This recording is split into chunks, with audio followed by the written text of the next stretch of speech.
Welcome to 45 Forward with host, journalist, and speaker, Ron Rowell. Ron's mission is to make your second half of life even better than your first. Most of us are just approaching our half-life when we reach the mid-40s with many productive years ahead. Ron is here to help prepare us for this kind of longevity by providing vital strategies to shift the traditional waiting for retirement model to a continuous, evolving journey of compelling life chapters.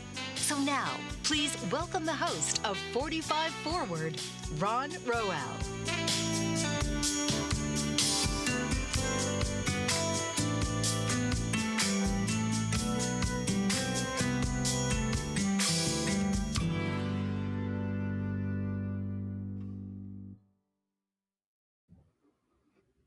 Hello, everyone. Welcome to 45 Forward. I'm your host, Ron Rowell. As we move forward in our careers, I'm sure many of you, like me, start thinking about bigger aspirations than just career advancement. What's going to be our contribution to the world? What's our legacy? On today's show, we talk exactly about that. I'll be talking with Emiliana Vegas, who's a professor at the Harvard Graduate School of Education and author of the recent book, Let's Change the World. She's spent her career focusing on issues to improve the educational opportunities of what's known as the Global South, Latin America, the Caribbean, and other developing countries. Dr. Vegas will offer a practical and encouraging guide for everyone, no matter what their age, who wants to make a positive change through their professional life. So now let's meet our guest, Emiliana Vegas. Emiliana, welcome to the show. Thank you, Ron. Thank you for having me. Yeah, it's a real pleasure. So there's a lot to talk about in the book. But first, I am always interested in the lives of my guests as well. And you can find out if you go to 45 Forward, actually on my website, rowellresources.com, and tap on the 45 Forward tab. There's a brief bio of that.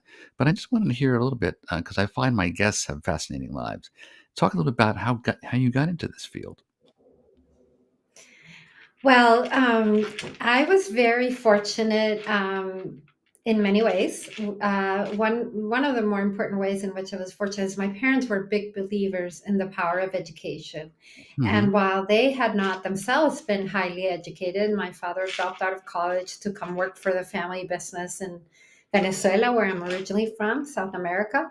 Mm-hmm. My mother had just finished high school when she married my father, and they had us very young.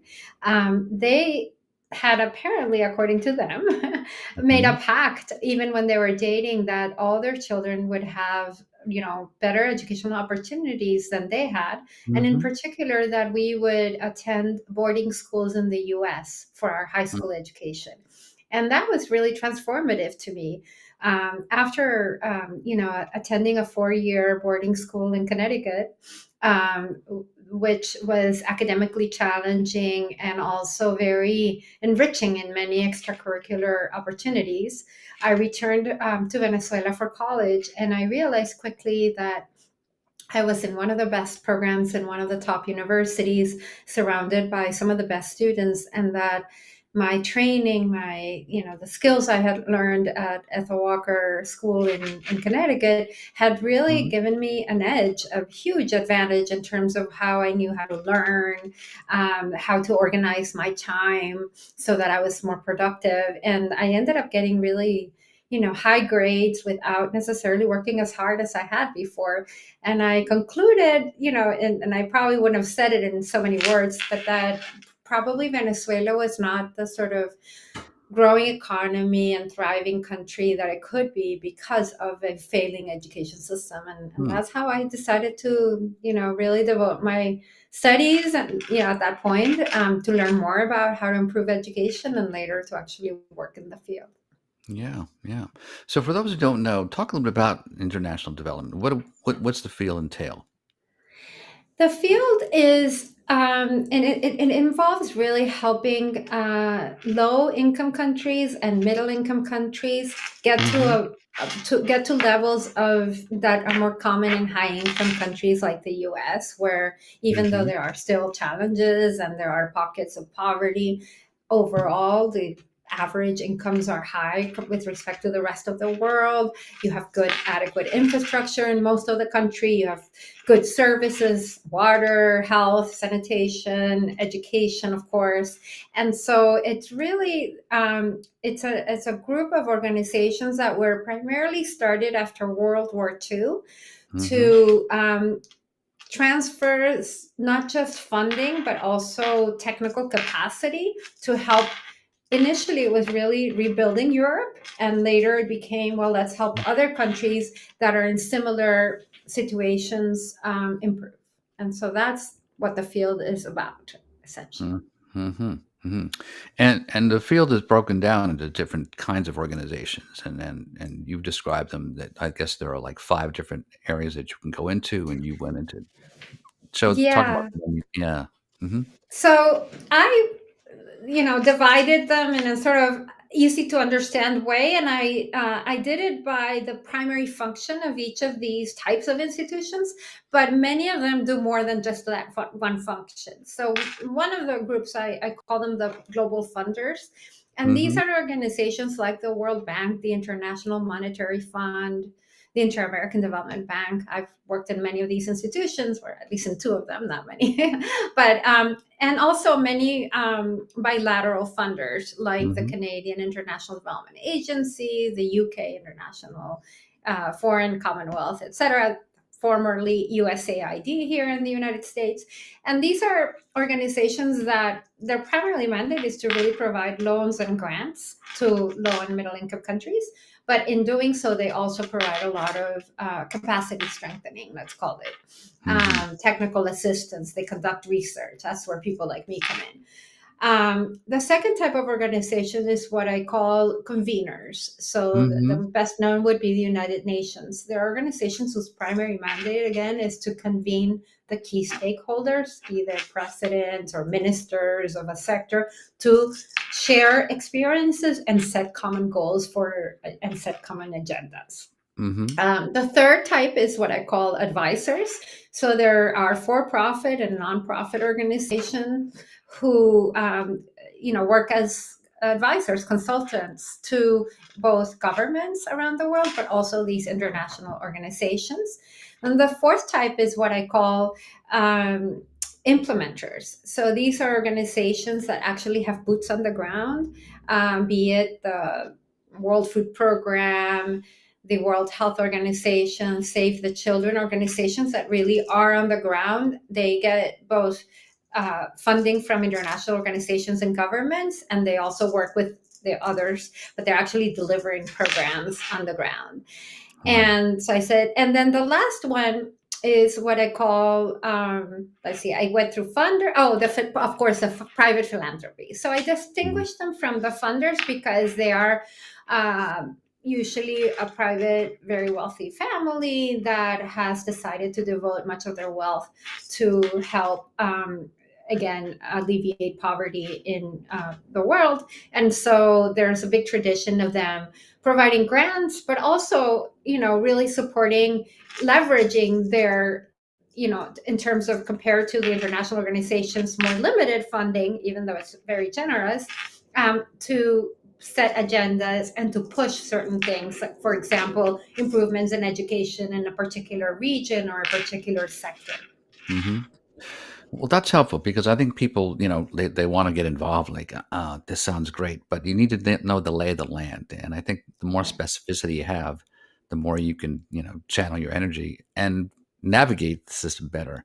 Um, Yeah. so it seems like, but your area you picked, I think, is certainly all of them are important. But I think certainly, where does the money come from? How do people get the money? That's the big challenge these days. And I think it's Yeah. going to be an increasing challenge. I mean, we're obviously in an interesting time. Of I'm not sure it's the right direction in terms of I think we're becoming more isolated. I think that's it's problematic. I think we are a global world, um, a global Yeah. economy, and a global culture, and I think that we need to basically recognize that, and that we're tied together, and the fates of different countries, um, we may not see them the immediate impact, but I think they're really critical to our own development.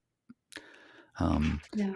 I mean, I'm certainly in that camp, having worked all my life really mm, in, and having been sort of, I tease with my friends that in the US, I'm, this Italian, South American, Venezuelan.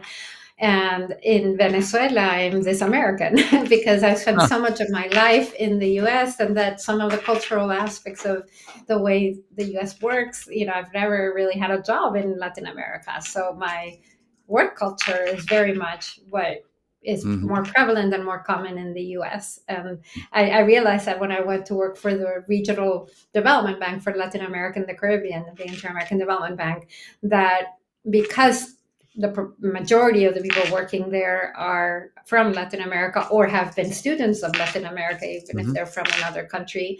The culture is quite different. So it's as close as I got to returning to my own home country, I would say. uh-huh.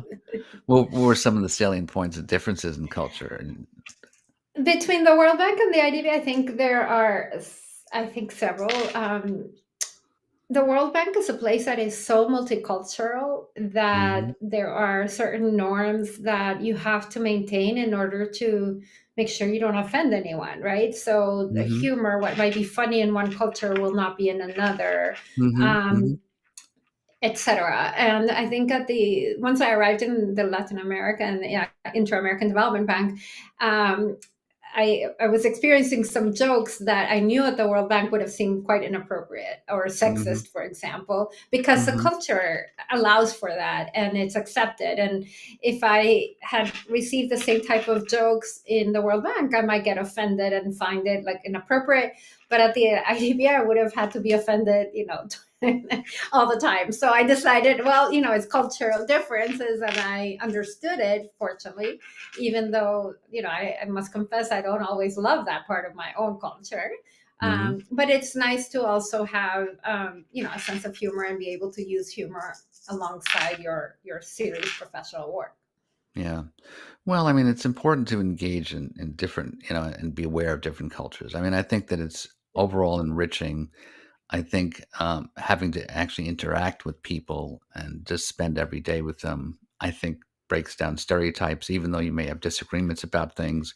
You get to know them, you get to work with them, you see them as people, you're all trying to do things, so I think, that aspect of the diversity, I think is important. I think that, Absolutely. it's, well, I think, it's enriching. I mean, some people might not appreciate it, but I think it basically gives you a richer view of life. I remember when I first went to college, my freshman year, they asked me, and I came from New York, and I knew that I was a freshman at Yale, and I knew there were a lot of people from my area, Long Island, who Of were course. there. And they said, "Do you have any preferences in roommates?" And I said, "Yes, not from Long Island." But, That was good. Good no, decision. I want to meet people from around geographically diverse, Yeah. ethnically, racially, geographically diverse, who have different perspectives that I can learn from.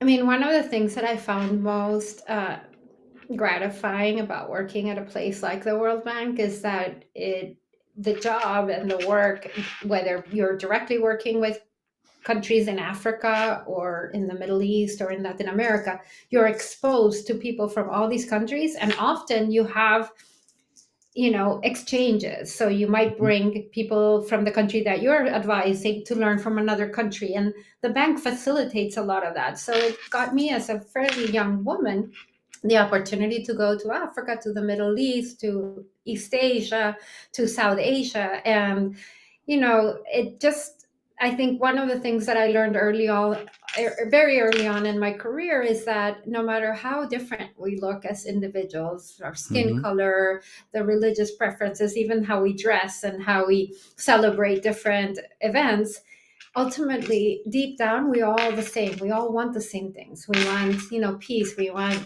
to have better opportunities for our children than we ourselves do.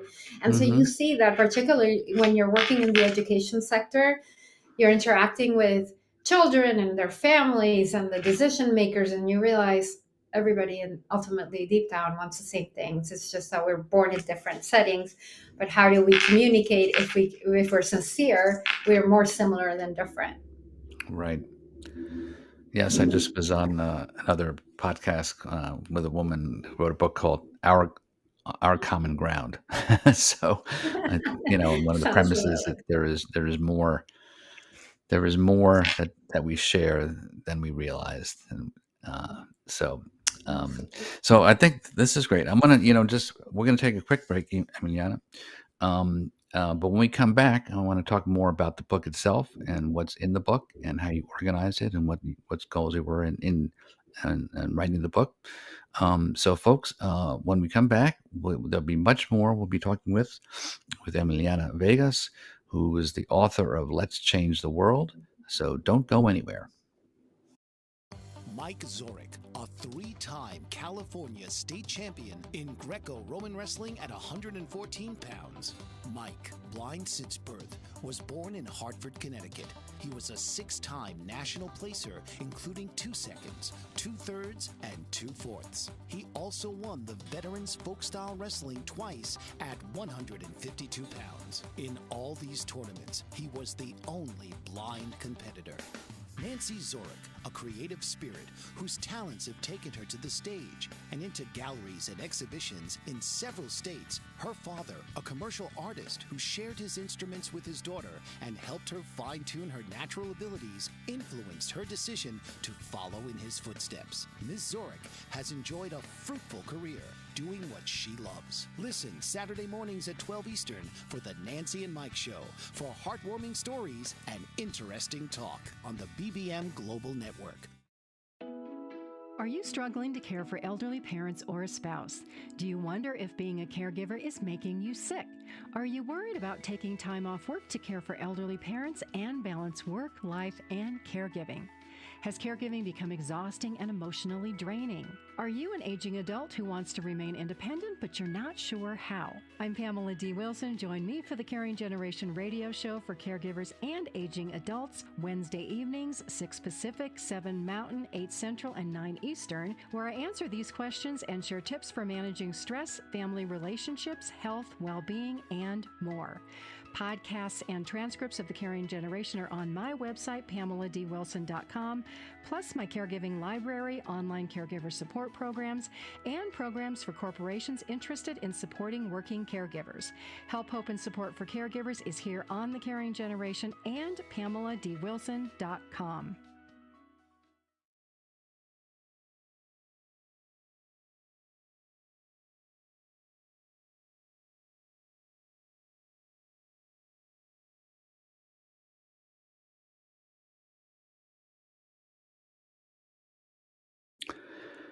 Welcome back, folks. We're talking today with Emiliana Vegas, the author of the recent new book, Let's Change the World. And we're going to talk about the book more and about what's in the book, how it's organized, what points she wants to get across. So give us some of the high points of the book. First of all, I think you organize into 3 basic sections, right? Yes. So the book has 3 basic sections. The first one is how you get in. So once you understand the field and what Mm-hmm. that you're interested in changing the world and working in international development and making the world a better place for all, then the next question is how do I do this? And so I talk a lot about the skills you need. What are the job opportunities? How do you access them, etc.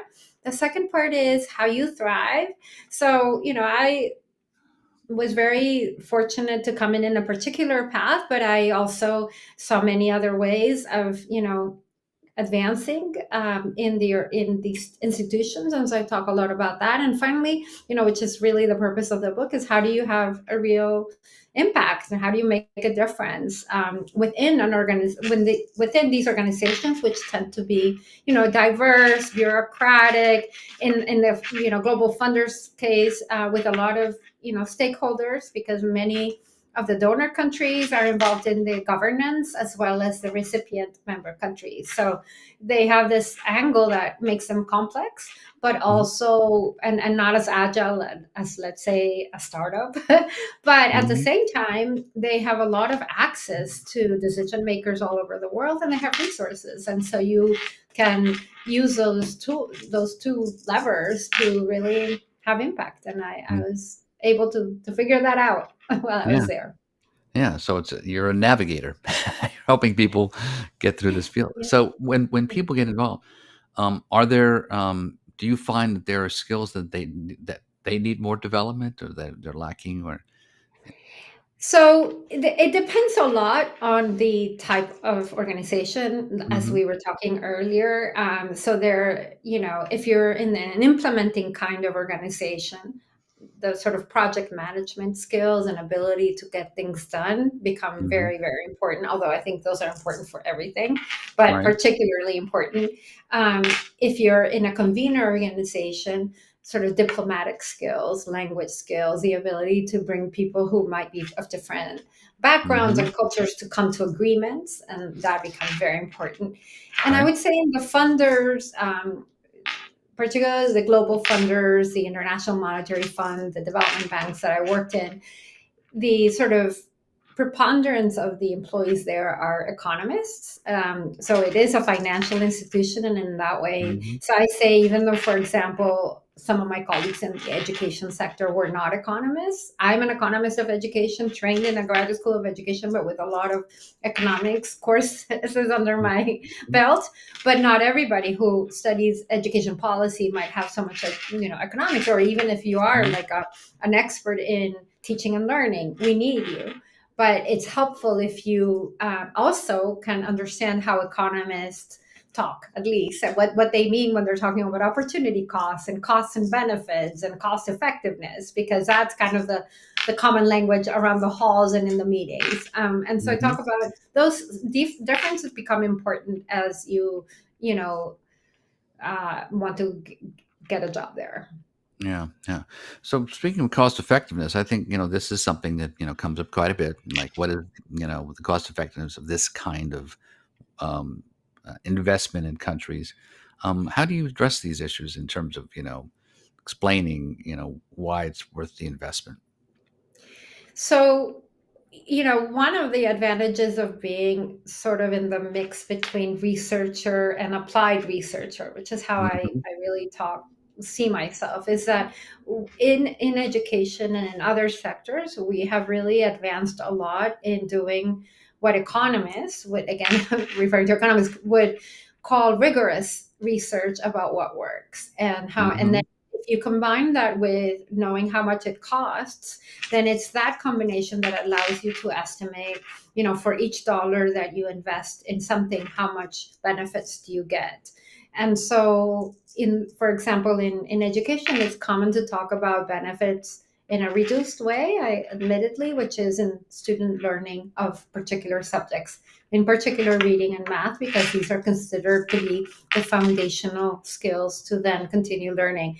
And these are also the two subjects that are commonly assessed by national education systems, et cetera. And so a lot of what we do is try to see, you know, how do you move the needle, let's say, on how many students are learning these basic reading and math skills, and with what interventions. And we have a growing body of evidence of things that work, at least in small pilot rigorous evaluation environments. And where we're challenged in our field right now is how do we bring that evidence of what we know works in, let's say, a very excellent randomized control experiment with a very controlled environment where the intervention was implemented by a team that was very well trained, and not necessarily by the large government bureaucracy, when you want to Mm-hmm. extend that to all schools, all public schools, with the teachers that they have and not the ones that you train,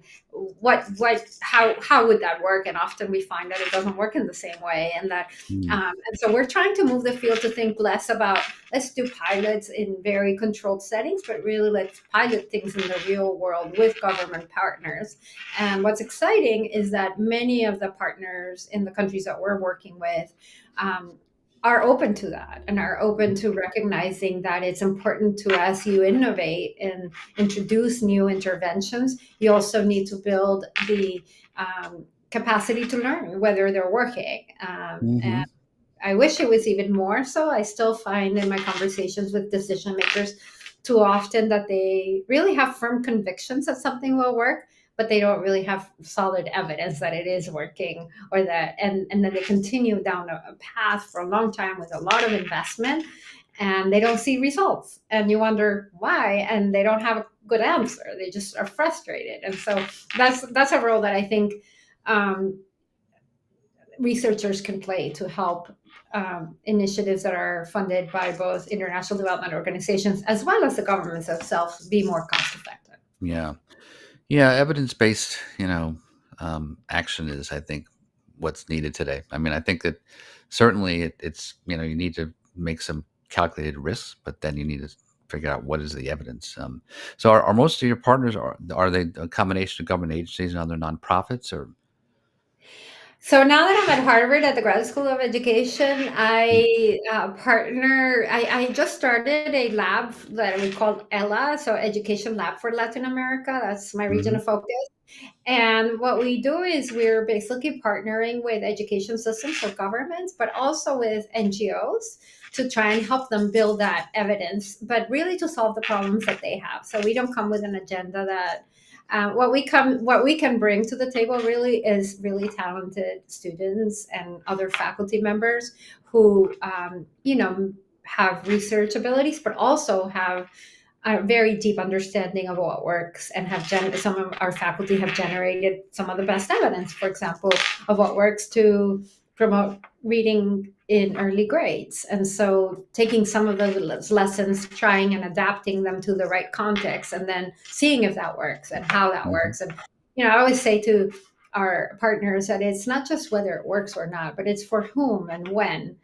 Because Mm-hmm. often it's not a one size fits all, particularly in education. So it does, require a level of sophistication in what data you generate, but also how you use it to make better decisions every day. And not just sitting at the ministry or the secretary of education, but really the teacher in the classroom and the school principal and the head of the local education agency. And so it's that's kind of where my sweet spot is how do I work with all the relevant partners. So sometimes Mm-hmm. it's often a combination of funders, which could be local private philanthropists, as well as international organizations, government partners, and also local researchers who, are the usual people that governments go to. And how do we help them do even better generation of evidence that is used by policymakers? Yeah.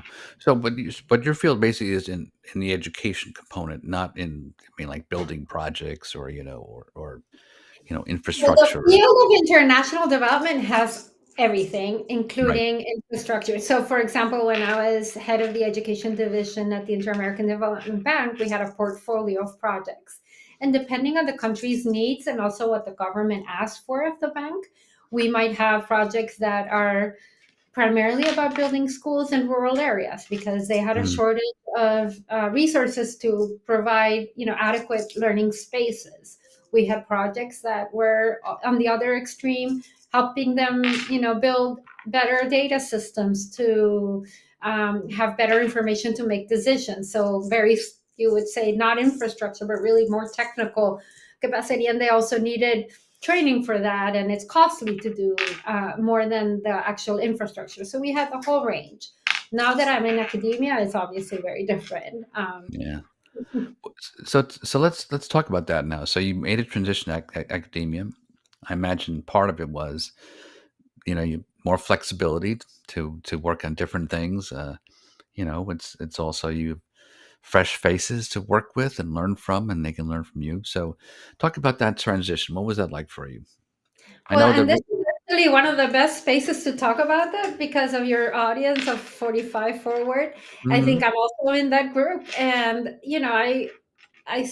I would say, I started working in this space and I did the majority of my career as well as raising two kids in jobs that required me to be, in the office for at least 8 hours a Mhm. day, often more, but also a lot of time traveling because, if you want to really have strong relationships with your counterparts, meaning the governments that you work with, you have meetings, and at the time, most of my career, there wasn't the kind of Zoom and etc. But still, we even have, I think, so anyway, I won't date myself too much, although the book has the whole timeline.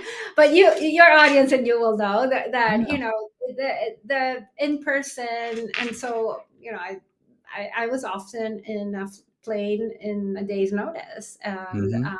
and as you get older, you sort of, your body changes, Mhm. but also you think about priorities. I want to spend, now that my kids are doing well and out of college, more time with my husband, who's recently retired, and Mm. the jobs that I had were not allowing for us to even plan like a weekend getaway reliably. And so that was part of the motivation.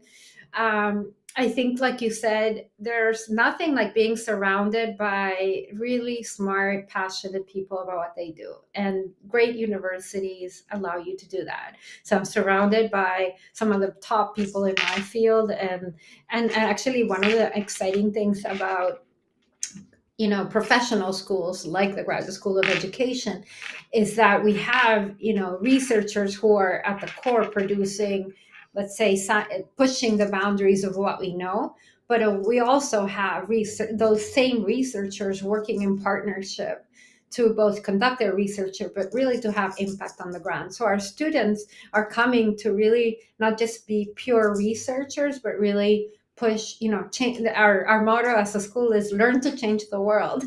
Mm. um, and so it is a process of not just learning for learning's sake, which some people are, if you're in a traditional academic department, that's very valued, and that's also, I think, very important because that's how we advance in our knowledge and our basic sciences. But it's Right. also exciting to be, for people like me, to be pushing the frontier of how what we know from the basic science research is being applied in the real world to solve real world problems. Yeah.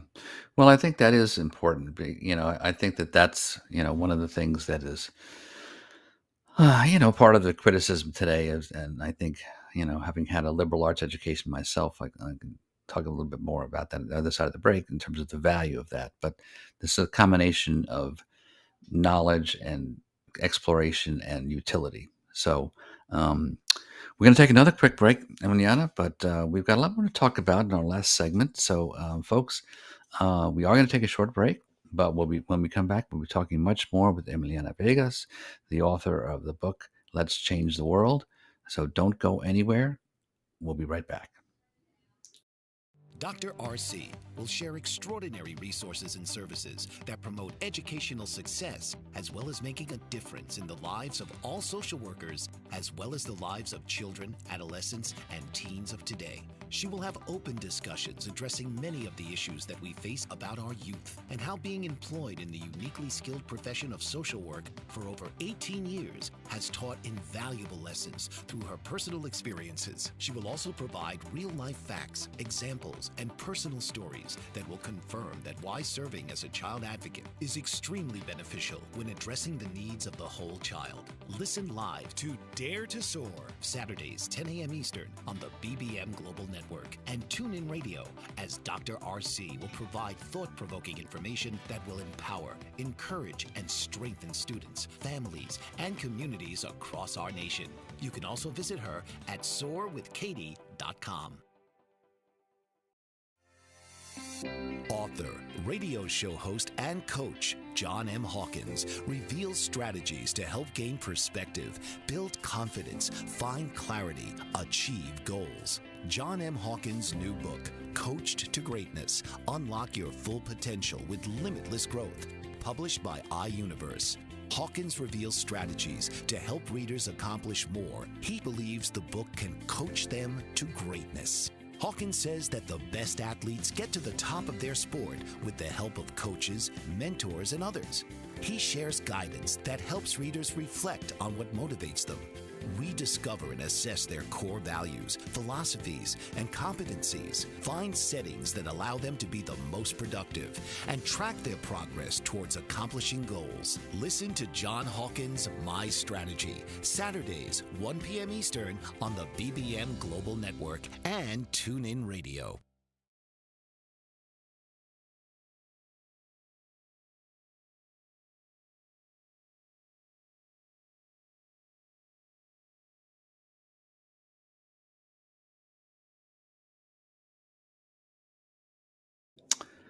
Welcome back, folks. Once again, we're talking today with Emiliana Vegas, the author of Let's Change the World, about how she's been working to do that. But before we continue, I just want to let you know, tell your friends and colleagues, if they missed this live show with Emiliana, don't worry, you can find our replays of our conversation on Bold Brave TV, the YouTube channel. Just click on my 45 Forward playlist. And you could also find audio replays on many major streaming platforms, Spotify, Apple Podcasts, iHeartRadio, and so forth, wherever you listen to podcasts. So before the break, we were talking about a number of things. And I wanted to just perhaps highlight a couple of projects that you found particularly interesting in the course of your work. I know you worked on the Chilean educational system. There was a project in Amazonas, Brazil. So perhaps just highlight a couple of things that you found, give a sense of really some of the detail of your work. So I'll start with the Amazonas because I think it's more concrete. The Amazonas state of Brazil is where the rainforest, of course, is. And because of protecting the rainforest to give us all in the earth better air quality, they have a lot of limitations on how much can be built. And so there are still a lot of populations who live in very isolated areas, populations of, let's say, 1,000 people, inhabitants living in a small village that is connected to other villages of similar size only by rivers. So the challenge is that the Brazilian government in the early 2000s or mid 2000s passed a law that makes secondary education mandatory as well as free, and requires the government to offer quality high schools, let's say, to all these citizens. And so how do you deliver, let's say, a good science education and history and math, and in very remote villages where, if you're lucky, you might have one or two trained teachers? And so the then minister and government came up with this idea of really recruiting the best teachers they had in their capital city, and having them provide live via satellite lessons. This is way before we use Zoom regularly. So this is with Skype, if you remember, cameras and all that. Right. But so they asked the IDB, the Inter-American Development Bank, if we could fund the expansion of this, because they had built one. They have tested the model with like a TV-like studio. They had trained the teachers, and then they took us to observe how that was working, and it was really impressive. Well, the highlight for me was that we had to go by hydroplane.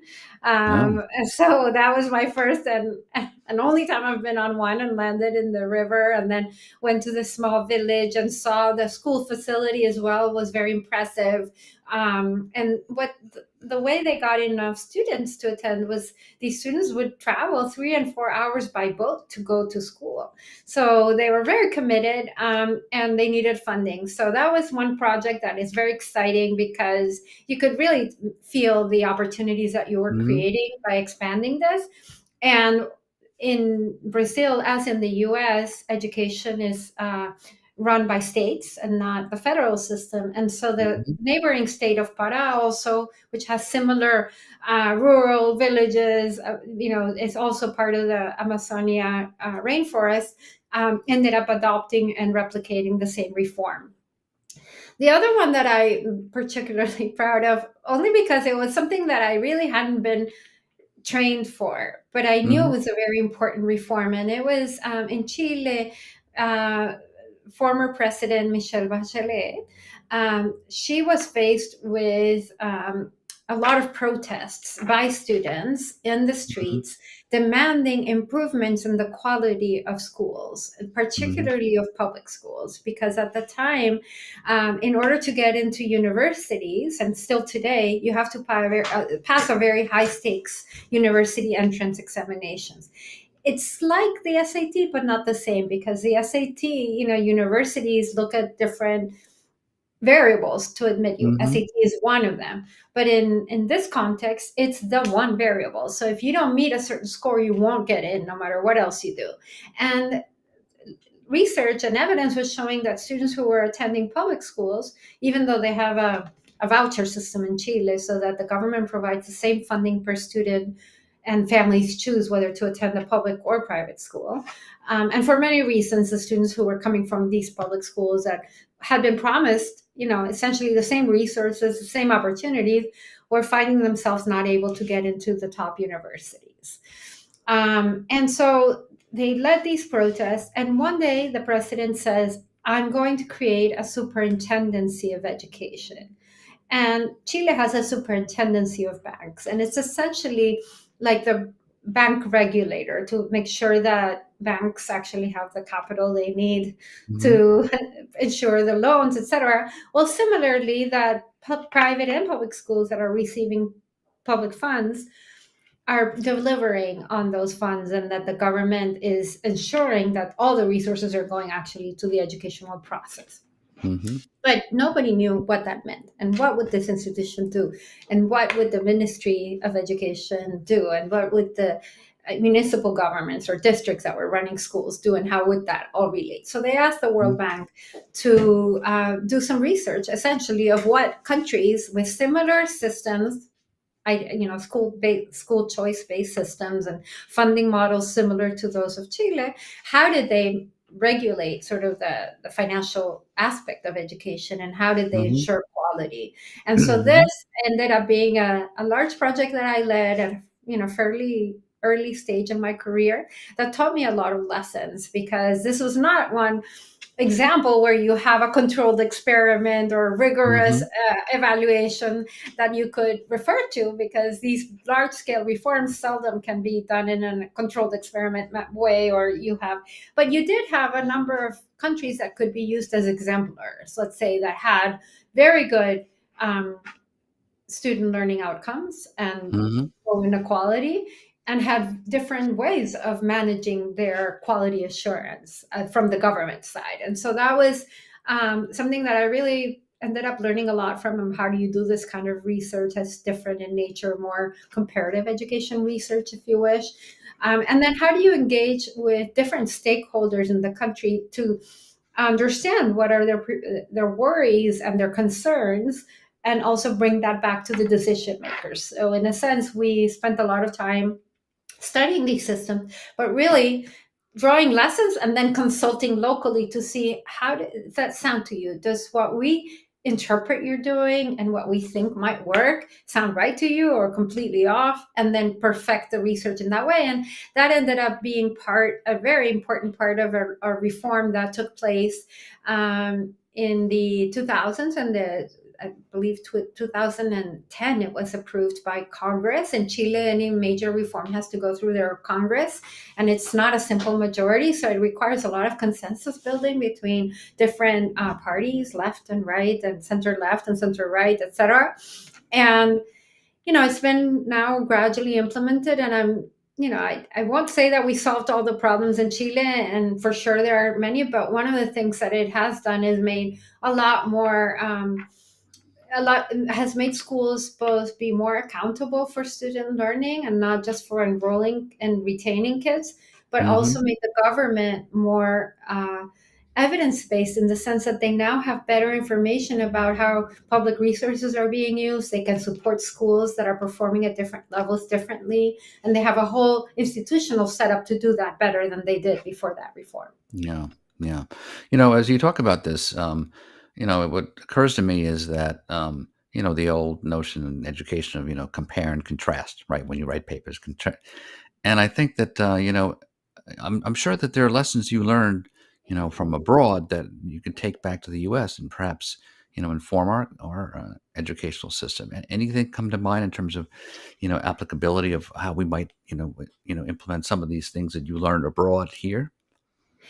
Yeah, I think, a lot of the interesting, let's say, high performing systems that we looked at have a high value and really prioritize the quality of the teaching profession, Hmm. and make it very attractive for high talented people to become teachers. And I think that's something that has been lost in much of the Americas, including in the United States, where teaching is still a profession that is very challenging. Anybody who has been a teacher knows how difficult it is. It's particularly difficult when you get an increasingly diverse set of students, some of whom have learning differences, some of whom have supports at home that are different, and a single teacher has to be extremely skilled and really good at what she does to get all these students to learn. And I think the high performing countries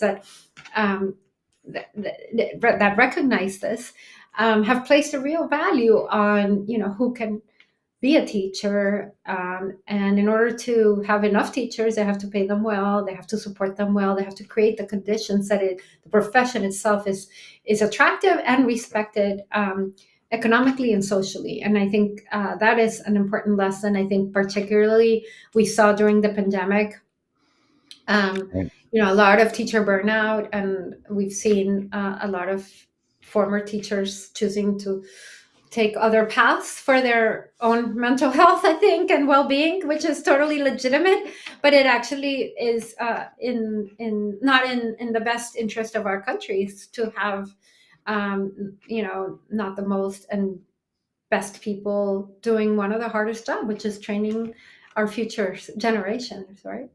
Yeah. Okay, well, I want to pick up on that when we come back from our final break. I'll have a few more minutes at the end to wrap things up. So, folks, don't go away. We have a lot more in this pack in this last segment with Emiliana Vegas, but I need to sneak in one more short break, and then we'll be back with Emiliana Vegas, the author of Let's Change the World. So, don't go anywhere. Mike Zorek, a three-time California state champion in Greco-Roman wrestling at 114 pounds. Mike, blind since birth, was born in Hartford, Connecticut. He was a six-time national placer, including 2 seconds, 2/3, and 2/4. He also won the Veterans Folk-Style Wrestling twice at 152 pounds. In all these tournaments, he was the only blind competitor. Nancy Zorek, a creative spirit whose talents have taken her to the stage and into galleries and exhibitions in several states. Her father, a commercial artist who shared his instruments with his daughter and helped her fine-tune her natural abilities, influenced her decision to follow in his footsteps. Ms. Zorek has enjoyed a fruitful career doing what she loves. Listen Saturday mornings at 12 Eastern for the Nancy and Mike Show for heartwarming stories and interesting talk on the BBM Global Network. Are you struggling to care for elderly parents or a spouse? Do you wonder if being a caregiver is making you sick? Are you worried about taking time off work to care for elderly parents and balance work, life, and caregiving? Has caregiving become exhausting and emotionally draining? Are you an aging adult who wants to remain independent, but you're not sure how? I'm Pamela D. Wilson. Join me for the Caring Generation radio show for caregivers and aging adults, Wednesday evenings, 6 Pacific, 7 Mountain, 8 Central, and 9 Eastern, where I answer these questions and share tips for managing stress, family relationships, health, well-being, and more. Podcasts and transcripts of The Caring Generation are on my website, PamelaDWilson.com, plus my caregiving library, online caregiver support programs, and programs for corporations interested in supporting working caregivers. Help, hope, and support for caregivers is here on The Caring Generation and PamelaDWilson.com.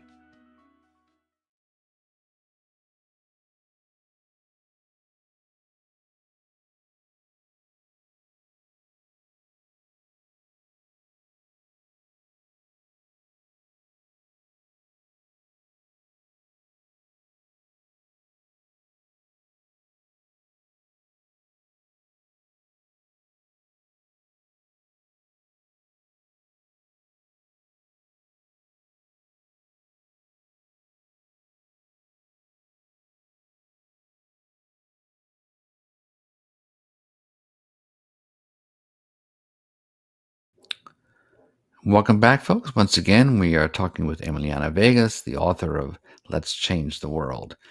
So, in our last few minutes, I wanted to wrap up some things by just asking Emiliana if there are any sort of surprises in her career. During the break, she mentioned to me that she started out like me as a journalist, and Yeah. aspirations, and shifted. And that's often how it happens. One thing leads to another. You plan and don't predict, but then you see where it goes. So, any thoughts on your own personal growth and things surprises that you encountered? Yeah, I mean, so many. I would say that what you just alluded to, I think is the biggest one that, I always had a plan, but my Hmm. plan never materialized. And I tell my students today and people who are looking for career guidance that it's really important to have a plan because otherwise, what are you, training for or working for? But also be very open to changing plans when other opportunities arise. And so for me, I went to Harvard, where I now teach, to get a doctorate, with the idea of becoming a professor, a tenure track in a university. And I had this whole romantic idea of, for someone like me, raised in a very traditional household and wanting to be, a wife and a mother, that I didn't see how that would work because I hadn't seen other women who were parents, Hmm. also in the workforce. And so academia seemed like the best way to combine my interest in working for education policy, doing research, but also having some flexibility. And then soon after I graduated and got my job offers, the best and most attractive for multiple reasons was the World Bank. And I knew I would start at the research department. And I thought to myself, well, I'll just do research, publish, and then Hmm. move to a university. And turns out that I didn't love the daily life, the day to day life of just doing research. I Hmm. feel like when I did it as a doctoral student, getting my dissertation, it had an end date, right? And I was working toward finishing a product and then moving on. But when you're always doing research, you don't really have deadlines that are really important or fixed. You have some deadlines, but they're always movable. If you're a pure researcher, you have to take the time to do it well, and you don't control all the variables. And so, for me, I realized when I moved, as part of the Young Professionals program, I had to do a rotation, and I moved to the Middle East and North Africa education team, where I first started doing research that actually was being used by a government right away in Hmm. Tunisia and Morocco. And that was like where I found my groove. And so I scrapped the idea of going to, try and get tenure in the traditional, let's say, academic path. And Hmm. it's funny to me that, and it is surprising that I'm back in academia. Uh-huh. Uh, but now, as I mentioned, it's a professional school and they recruit professors at both, professors who are, in the, they call it ladder. So they're tenured and tenure track, and Hmm. also professors for what they call the practice track. So I'm in that Hmm. track, which is what I bring to the school and to the students, is my experience working in the real world and outside of academia. Yeah, great. Well, unfortunately, we've come close to the end of the show. I just want to thank you for a terrific conversation. I think it's always Thank terrific you. I know that Harvard's been in the news for other reasons these days, so it's good to have someone who's on the ground there can give us people a sense of what you do there and how you contribute to your students. So, thank you Thank for a you. terrific conversation. Um, how can people reach you if they want to get in touch with you? Sure. I have a website, my personal website, which is my first name and last name, so emilianavegas.com. And Okay, that has all my details, including where you can get the book if you're interested in, events. And I will also put the link to the recording of the show there as great, well. terrific. Okay.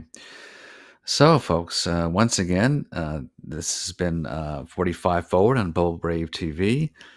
Thank you for spending this hour with me and helping me learn, and hope you've learned something from Emiliana. I want to thank also my engineer, Alex, part of a terrific team at Bold Brave TV, who helps me through every show. Be sure to join me next Wednesday at 7 p.m. Eastern Time during the beginning of Alzheimer's Brain and Awareness Month, when I'll be talking with Jim Taylor, the CEO of Voices of Alzheimer's, and Carol Steinberg, a writer and former executive in several Alzheimer's organizations, and the author of a wonderful cross-generational children's book for families with people living with Alzheimer's. So, folks, until next week, keep moving forward, 45 forward.